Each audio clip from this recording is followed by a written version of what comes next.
Mesdames, Messieurs, bon après-midi. Il est 13h en Dogba-Saben, c'est dans l'Omba-Ménoubou, dans la région du Centre. Bienvenue à cette édition de la mi-journée sur Canada International. Au sommaire, la prison de Djoum, vestige colonial, souffre dans son architecture homme, femme, enfant, s'entremêle dans les murs, pas de mur de séparation pour ses différents occupants, d'où l'indignation de la Commission nationale des droits de l'homme et des libertés qui appelle à la modernisation de ce milieu. Face au discours haineux qui inonde les différents forats, l'UNESCO au Cameroun réunit depuis ce matin les hommes des médias, influenceurs du net, les blogueurs, afin de prévenir les actes et paroles extrémistes et réduire à sa plus simple expression les discours haineux.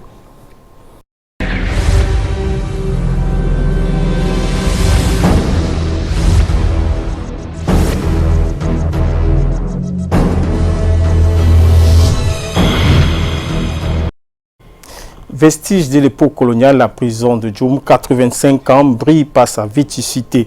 Entre les quatre murs s'entremêlent mineurs, hommes, femmes, une cohabitation des plus choquantes qui ne répond pas aux normes de protection des droits de l'homme et des libertés. La Commission nationale des droits de l'homme et des libertés lance un appel pressant à la modernisation de ce milieu carcéral.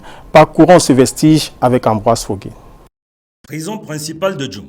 Dernier vestige d'une époque célèbre de l'occupation coloniale. Ça, c'était en 1934. 85 années de beaux temps et de pluie plus tard, les photographies actualisées de ce pénitencier inquiètent au point de conduire la Commission nationale des droits de l'homme et de liberté dans ce bled. Il y a un grand besoin de rénovation de toute cette prison-là, parce que la prison de Djoum est tout sauf une prison. Plus grave, il n'y a pas de séparation de quartier, le quartier mineur et le quartier des adultes, dont les mineurs sont mélangés avec des adultes, ce qui ne répond pas aux normes de protection des droits des plus vulnérables. 295 km au sud de Yaoundé, meilleure commune forestière du sud au guichet performance du PNDP en 2018.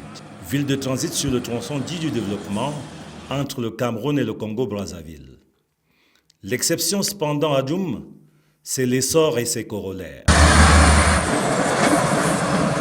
Revenons-en aux droits de l'homme et suivons le guide. Nous avons visité le commissariat, les locaux, les cellules du commissariat et de la gendarmerie. Là-bas, rien n'a signalé, il n'y avait pas de prévenu. La prison est pratiquement à l'air libre. Parce que quand il pleut, les détenus n'ont même pas où se réfugier. Et la prison date de 1934. Les clichés sont fort illustratifs. Pour la première fois et grâce au CNDHL, même les prévenus Baka délient les langues. Mon motif, c'est pour tuer. Je suis ici pour tentative de viol. J'ai déjà fait 2 ans, 5 mois. J'ai déjà fait 4 mois. La ville de Djoum est vouée à un bel avenir. Mais pour cela, il faudrait bien négocier l'équation droit des peuples autochtones et modernité dans une perspective de cité cosmopolite. Décoration, parchemin, plus de 50 millions en équipement et en matériel agricole ont été distribués en Garoundéré, des dons du réseau des parlementaires dans le cadre de la promotion de l'entrepreneuriat et de la valorisation des métiers agro-pastoraux. Était présent le président de l'Assemblée nationale, Kavaye Dibril, qui a saisi l'occasion pour inviter les jeunes à se tourner vers les métiers valorisant la terre. Eringele revient sur les détails. Au nom du président de la République, et en vertu des pouvoirs qui nous sont conférés, nous vous faisons chevalier du mérite camerounais.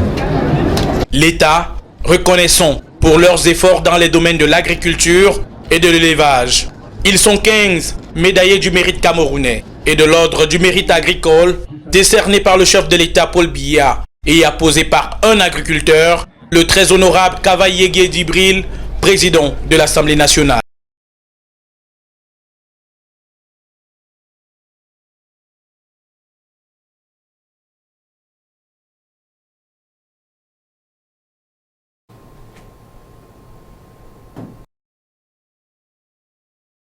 Pour cet élément, nous continuons en économie. La couverture de la qualité de services mobiles, une réflexion au centre de la 16e édition du réseau Fratel des régulateurs de l'espace francophone. Un moment d'échange et de partage d'expérience vécu par Patrick Dobo et Guy Fotso. Le contrôle de la qualité et des couvertures des communications électroniques est un enjeu majeur pour ce secteur d'activité. Le Cameroun fait face aux désagréments de plus en plus exprimés des consommateurs et veut mettre à profit l'expertise et le partage d'expériences au sein de ce réseau. Ils vont donc faire une espèce de brainstorming pour voir comment est-ce qu'eux, ils arrivent à résoudre ces problèmes dans leur pays respectifs. Parce que vous voyez la mesure de la qualité de service au Cameroun. C'est parce que vous, les consommateurs camerounais, vous avez après à vous plaindre. Parce qu'avant, vous subissiez sans vous plaindre. Au moment où vous exprimez votre désapprobation, les opérateurs sont obligés d'améliorer la qualité de service. Il faut bien que le régulateur soit là pour s'assurer qu'il améliore la qualité selon les normes internationales. Régulateurs, experts, consommateurs et membres de la société civile examinent au cours de cette rencontre annuelle les méthodes et outils pour la mesure de la couverture et de la qualité de service mobile. L'objectif derrière, c'est de pouvoir informer les consommateurs, informer les populations de la qualité. Souvent, quand on vous vend des forfaits ou des abonnements ou des cartes, vous comprenez bien le prix que ça vous coûte. En général, ça c'est assez clair. Mais si c'est pour payer quelque chose qui ne va pas donner de service, c'est pas génial quand même. Donc ce qui est important aussi, c'est de pouvoir amener au consommateur quelle est la qualité, quelle est la couverture, quelle est l'expérience qu'il va avoir avec son téléphone. Et la qualité n'est pas la même entre tous les opérateurs. Créé lors du symposium des régulateurs tenu à Paris en 2002, le réseau des régulateurs francophones, connu comme Fratel, prône le renforcement de la collaboration entre ses membres. Entre autres objectifs visés, exiger des opérateurs le respect des normes internationales, le partage d'expériences et de technologies pour atteindre une meilleure qualité de service.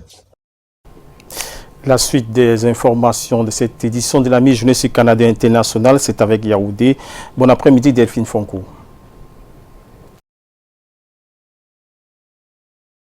Bon après-midi, mesdames, messieurs. Bon après-midi et justement, on poursuit en économie. L'intégration régionale est le thème central de la 17e édition du rapport sur les perspectives économiques en Afrique. Le document qui vient il y a quelques instants seulement d'être remis aux autorités camerounaises présente une revue synthétique des évolutions macroéconomiques récentes en Afrique centrale tout en dégageant les perspectives à court terme pour l'année 2019 et 2020. De précision dans cet élément réalisé avec le concours d'Hubert Noutier.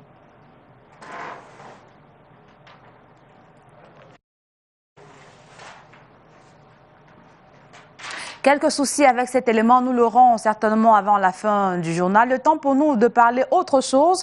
Un groupe d'avocats camerounais de plus en plus préoccupés par les différentes formes de discrimination qui sévissent au Cameroun. Face à la presse hier à Yaoundé, ils ont réitéré leur détermination à promouvoir le droit à la non-discrimination à travers la reconnaissance juridique des instruments internationaux pour le Cameroun. Les détails avec Islam Pierre et Sono Bertrand Tassé. Voici un prototype d'antagonisme juridique. En cas de grossesse indésirée, le droit à la vie pour un enfant à naître avec malformation qui s'oppose au droit à la vie privée de la maman. Droit tout aussi indérogeable, l'État n'a pas le droit d'y faire intrusion. Dans ces cas, il faut faire usage de la norme internationale, mais souvent c'est vivre les obstacles à la reconnaissance juridique du droit à la non-discrimination. Il s'agit pour nous d'amener, n'est-ce pas, le législateur à s'investir beaucoup plus amplement sur le champ discriminatoire, c'est-à-dire à revoir les formulations édictées dans certains codes comme dans le code du travail, comme dans le code pénal, de telle manière que les motifs prohibés ne puissent pas être frappés d'une certaine vulnérabilité normative. C'est-à-dire que ces motifs ne puissent pas laisser passer sous le filet certains comportements discriminatoires. Des avocats en travail, mais aussi font le lobbying face à la vulnérabilité normative. Car à la réalité, on peut être victime sans pour autant que la norme ne soit appliquée. Le travail consiste donc désormais pour eux, ces avocats, d'en identifier les moyens au milieu des politiques publiques en la matière. La vice-présidente de la Jeune Chambre internationale est au Cameroun. Harari Cissé est venue jauger le niveau d'activité de l'institution internationale au Cameroun, mais aussi rencontrer les autorités camerounaises pour discuter des possibilités de renforcement de la coopération bilatérale. La Malienne Harari Cissé revient ici sur le sens et l'importance de sa visite en terre camerounaise. Elle est au micro de Chanel Wempé. Je suis au Cameroun dans le cadre de ma visite officielle en tant que vice-présidente assignée à ce pays. Ma mission consiste à voir comment l'organisation fonctionne dans le pays et pouvoir suivre les orientations qui ont été déclinées durant le mandat 2019, comment ces orientations sont appliquées au niveau des pays, comment est-ce que les organisations locales arrivent à s'approprier ces orientations et comment l'organisation nationale arrive à collaborer avec d'autres départements, institutions, partenaires et sponsors et aussi les médias afin de pouvoir porter très haut la mission de l'organisation et de pouvoir ensemble unir tous les autres secteurs pour créer un impact durable dans nos communautés. Revenons donc à cet élément. L'intégration régionale est le thème central de la 17e édition du rapport sur les perspectives économiques en Afrique. Le document qui vient il y a quelques instants seulement d'être remis aux autorités camerounaises présente une revue synthétique des résolutions macroéconomiques récentes en Afrique régionale, tout en dégageant les perspectives à court terme pour l'année 2019 et 2020. D'autres précisions dans cet élément réalisé avec Hubert Noutier. En 2018, l'Afrique centrale a connu une légère accélération de sa croissance comparativement à l'année 2017. Celle-ci est due au rebond observé des prix des matières premières, notamment du pétrole. Les perspectives de croissance indiquent des hausses attendues du produit intérieur brut réel de 3,6% et 3,5% en 2019 et 2020. Les perspectives étant très bonnes, la récession est en train de replier, ça s'est même par ailleurs replié.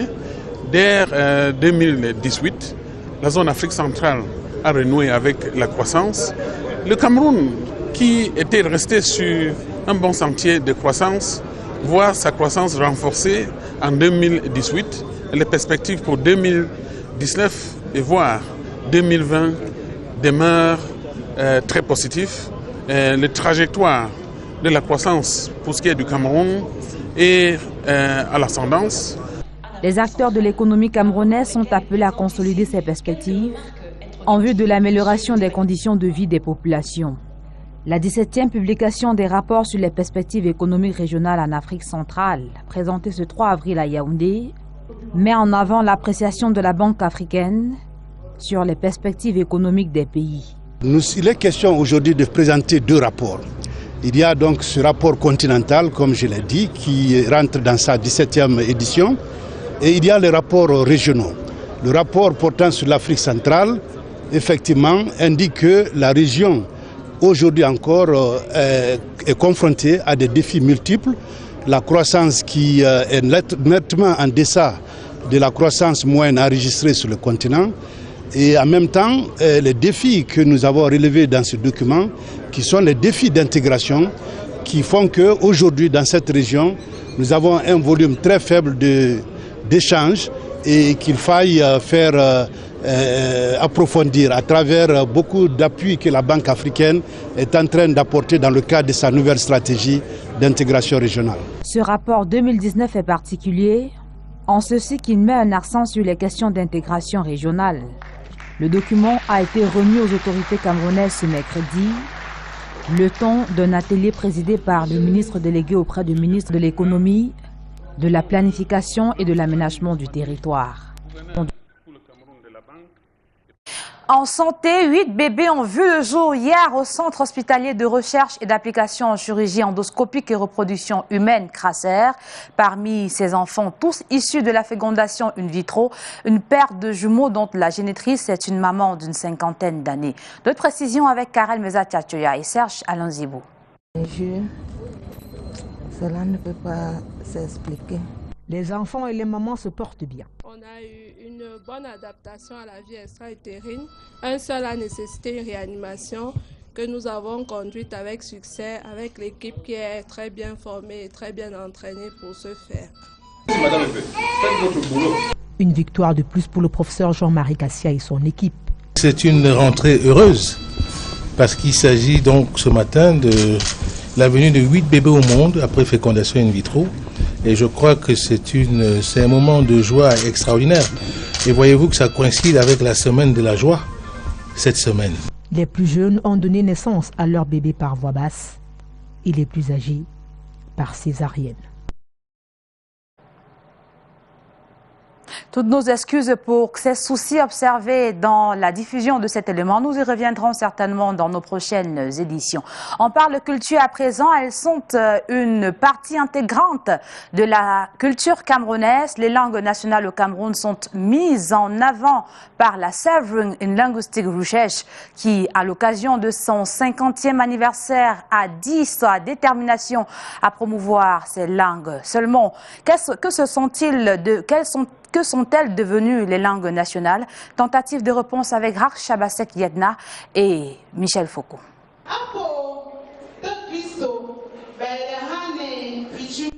Faire équipe pour mettre les langues en valeur, et ce depuis 50 ans déjà.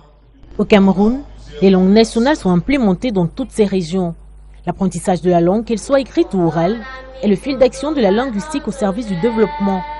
Et c'est sous le haut patronage du ministère de la Recherche scientifique et de l'Innovation, représenté par sa secrétaire générale, que la Sovereign in Linguistic Research fait une fois de plus valoir la beauté des langues camerounaises.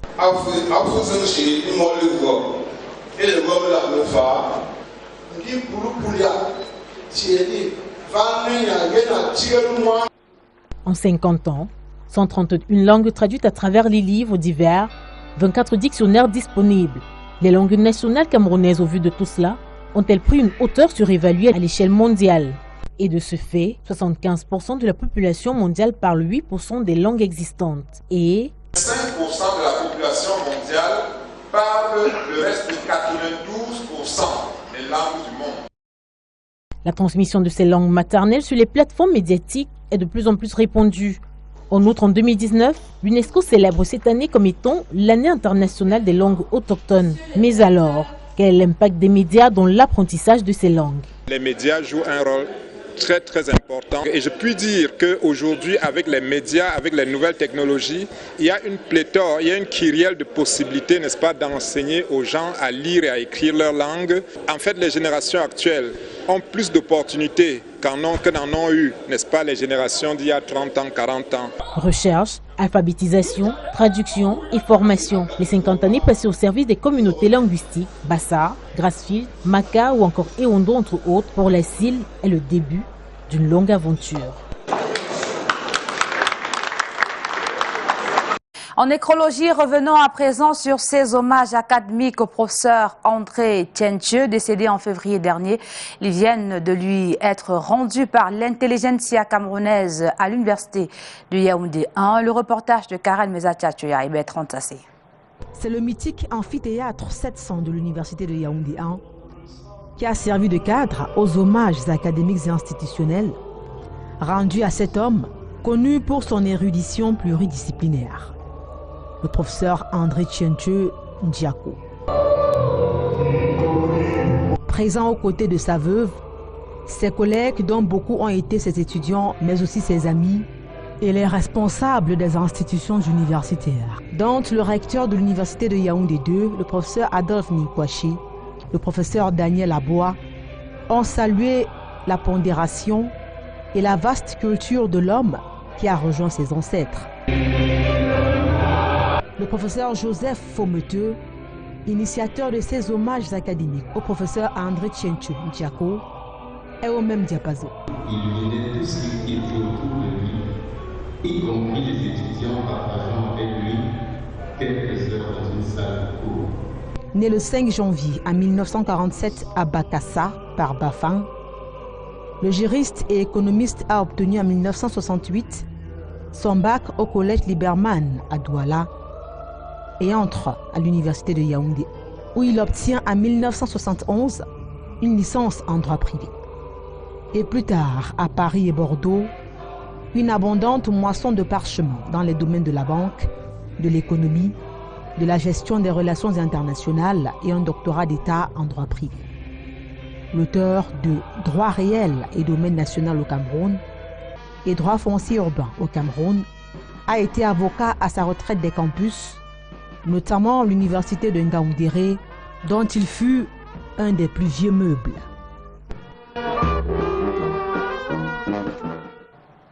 La suite du 13h, c'est à Douala avec vous, Robert Charlie Talk. On parle des discours haineux.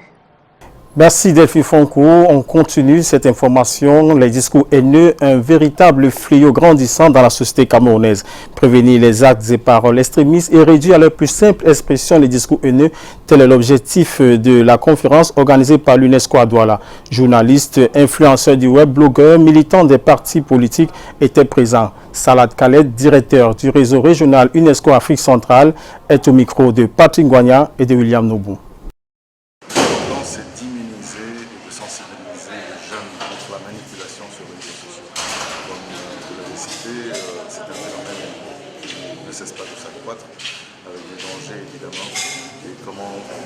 Transformer ceci en opportunité de coopération, de paix durable, comment leur montrer comment avoir un esprit analytique et critique avant de partager une information, comment vérifier l'authenticité d'une nouvelle ou d'un post, comment vérifier l'authenticité de la source. Alors tout ça, ça rentre dans le cadre d'un projet que l'UNESCO mène avec le PNUD et ONU Femmes, financé par le Peace Building Fund pour le Cameroun. Une initiative des jeunes du quartier d'Aïdo pour dire non à la consommation des drogues et à d'autres substances psychotropes. Réunis autour de la bannière d'Aïdo Lave, les jeunes de d'Aïdo ont entamé une marche et un projet qui devrait connaître la présence de nos reporters sur le terrain, Michael Kiptio et Tinda Henry. Nous sommes ici à l'esplanade de la chefferie du canton d'Edo à Douala où devait se tenir ce matin une sorte de marche, mini-manifestation à l'initiative des jeunes du quartier d'Edo pour dire non à ce qui s'est passé au lycée bilingue d'Edo il y a quelques jours, notamment l'assassinat du jeune Blériot Tsano et des jeunes du quartier qui ont décidé de se lever comme un seul homme pour dire non à ce qui s'est justement passé ce jour-là, non à la consommation des drogues en milieu scolaire, non à la violence également en milieu scolaire, mais seulement arrivé sur les lieux, nous apprenons que la marche a été suspendue pour l'instant. Quels sont les objectifs que vous cherchez à atteindre à travers cette marche, cette manifestation à travers le quartier d'Edo? En principe, l'objectif qu'on cherchait à atteindre, c'était de sensibiliser la jeunesse du canton d'Edo, d'arrêter de consommer la drogue au village, d'être plus conscient par rapport à notre futur. Et en même temps, on s'est dit, pourquoi pas parler à nos petits frères qui sont dans les établissements en leur produisant des petits conseils pour leur futur aussi. Je crois à l'administration et je suppose que si aujourd'hui on nous a demandé d'attendre, c'est parce que l'administration est en train de prendre des mesures fortes pour ce genre de situation. Nous ne suivons que ce que nous dit notre chef supérieur et aussitôt que notre chef supérieur nous demanderont d'être sur le terrain pour émettre une sensibilisation par rapport aux enfants du village, nous le ferons. Pour le moment, on s'en tient aux directives qu'il nous a données. Aucune sensibilisation ne sera faite jusqu'à nouvel ordre. Ici, justement, à l'esplanade de la chefferie du canton d'Edo, Michael Kiptio et Henri Chinda pour Canal 2 International. Merci Michael Kiptio. Allons en santé pour parler de l'autisme dont la deuxième journée a été célébrée au Cameroun sous le thème technologie d'assistance, participation active. L'accent a été mis sur la sensibilisation et le diagnostic rapide pour une prise en charge efficace. Écoutons ce reportage. L'autisme, dysfonctionnement neurologique affectant le fonctionnement du cerveau surtout chez les enfants. D'où la place donnée à la sensibilisation, à la prise en charge des patients atteints d'autisme au cours de la 12e journée mondiale qui se célèbre sous le thème technologie d'assistance, participation active. Ce qui est certain, nous avons aujourd'hui essayé d'apporter le maximum d'informations sur cette affection-là, qui est non seulement un traumatisme pour les parents dans notre diagnostic, mais qui est aussi une affection qui demande une prise en charge spécifique qui, ma foi, doit s'organiser. Un cri de cœur est ainsi lancé par les experts venus de l'Université de Picardie Jules Verne sur le diagnostic rapide, urgent, pour une prise en charge efficace. Il faut d'abord que les enfants soient précocement diagnostiqués Vous avez entendu le professeur Luc Vendrome. On peut diagnostiquer l'autisme d'un enfant à partir de 13 mois, donc à peine 1 an et demi, 18 mois, 36 mois, il est déjà même tard. Et quand on pense que dans notre contexte, souvent, les parents commencent à se questionner quand l'enfant a 6, 7, 8 ans. L'autisme au Cameroun, c'est 50 ans de retard. C'est une naissance sur 50 selon les statistiques de l'OMS. D'où la place des politiques sérieuses du gouvernement dans le diagnostic rapide et les écoles spécialisées pour la prise en charge. L'axe nord-sud est mis en exergue dans le sud. La coopération germano-camerounaise vient de sortir de l'incubateur une nouvelle forme de développement, le centre de services d'affaires pour les producteurs de cacao de la région du Sud a été présenté au cours d'un atelier qui a réuni producteurs, fournisseurs d'intrants et milliardaires. Ambroise Foguet revient sur les détails. Agence régionale sud de l'Office national du cacao et du café, de nouvelles enseignes tutoient les drapeaux allemands et camerounais. À l'intérieur, des acteurs de la chaîne de valeur du sous-secteur cacao. Des inquiétudes sont perceptibles sur les visages. Nous avons un problème de machine parce que nous faisons tout à la main. Nous avons un problème d'empaquetage parce que quand le colis, quand nos produits sont bien emballés, nous pouvons aussi vendre mieux. Nous avons un problème avec les coxeurs parce qu'un cacao bien fermenté, 5 kg, ça peut nous donner 1 litre de beurre et plus. Mais quand il n'est pas bien fermenté, le rendement n'est pas bon. Des contraintes et de leurs conséquences, ils en ont suffisamment discuté. Les fournisseurs d'intrants fourniront des intrants de qualité aux cacaoculteurs. La connaissance des potentiels de croissance économique, l'optimisation et un meilleur renseignement sur les services déjà fournis aux acteurs, le centre de services d'affaires, fruit du partenariat germano-camerounais, sous des auspices GIZ ou NCC, semble une réponse. Le centre de services d'affaires qui a été mis sur pied à l'agence des Bolova est la réponse apportée au problème, à savoir une plateforme entre les banquiers, les fournisseurs d'intrants et les producteurs pour leur faciliter l'accès au financement, leur faciliter l'accès aux intrants agricoles et surtout faciliter leur commercialisation. Technologie performante, produits de qualité, accroissement de la productivité, chiffre d'affaires accru sur la marge des producteurs et un bon potentiel d'emploi, entre autres principes directeurs de la plateforme. Des principes édictés pour améliorer la performance du cacao made in Cameroun. En politique, dans le souci de redynamiser la base de l'Union des populations du Cameroun pour l'approche des échéances électorales à venir, le secrétaire général multiplie les descentes sur le terrain, installer les sections tout en inculquant l'esprit de patriotisme est le maître mot de l'honorable Bapod Lipote et certains ont profité de l'occasion pour renouveler leur attachement au Parti des Crabes. Les détails avec Luc Biga et Christian Bock. La jeunesse, les femmes et les hommes de l'Union des populations du Cameroun vous tendent les mains. C'est à ces mots que le secrétaire général de l'UPC, l'honorable Bapod Lipote, s'est adressé à ses militants et sympathisants à Sok-Son-Loulou dans la Sanaga maritime. Ici, les idéaux du parti sont un symbole de paix et de cohésion nationale. Leur aidant au rassemblement, au-delà même de notre parti, il faut amener vers l'UPC tous les sympathisants. Pour les appeler, la cohésion nationale serait tributaire par la volonté d'adhésion au parti qui serait sans doute le lieu par excellence de l'éveil de valeurs patriotiques marqué par les combattants de l'indépendance du Cameroun, au premier rang desquels Ernest Wandi, Oumiobe et les autres. Pour Bapod Lipote, l'âme du parti du crabe est éternelle. Nous ne sommes pas une opposition qui insulte les détenteurs du pouvoir de l'État.